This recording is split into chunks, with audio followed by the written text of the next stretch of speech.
আইন করে দেশের সরকারি কর্মকর্তা কর্মচারীদের চিকিৎসার জন্য বিদেশ যাওয়া বন্ধ করার আহ্বান জানিয়েছে এবি পার্টি।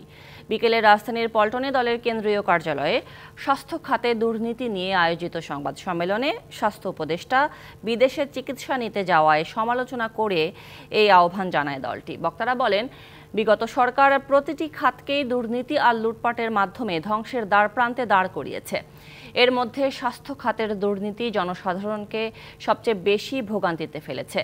মেডিকেল কলেজ হাসপাতালগুলোতে প্রশিক্ষিত জনশক্তির অভাব, চিকিৎসা ব্যয়ভার সাধারণ মানুষের নাগালের বাইরে, সেবাকর্মীদের সহযোগিতায় দালাল চক্রের দৌরাত্ম্য, রাজনৈতিক মেরুকরণে সেবাকর্মীদের মধ্যে সমন্বয়ের অভাব, দলাদলির কারণে চিকিৎসা সেবা থেকে বঞ্চিত হচ্ছে সাধারণ মানুষ। নাগরিক হিসাবে, রাজনৈতিক দল হিসাবে আমার দায়িত্ব হচ্ছে আমার রাষ্ট্রকে সংস্কার করতে হবে, আমার চিকিৎসা সেবাকে ঢেলে সাজাতে হবে, কিন্তু এটাকে নিয়ে যত চক্রান্ত আছে, যত ফাজলামো আছে, সেগুলো বন্ধ করতে হবে। এই সরকারি বেসরকারি মানহীন মেডিকেল কলেজগুলোকে 2 মাস 4 মাস সময় বেঁধে দিয়ে এগুলো বন্ধ করে দিতে হবে। এগুলোর থাকার কোনো প্রয়োজনই নাই। সাধারণ মানুষের কথা শোনার বা তাদের অভিযোগ নেওয়ার জায়গাটা থাকতে হবে এবং সেই অনুযায়ী এটা ব্যবস্থা করতে হবে।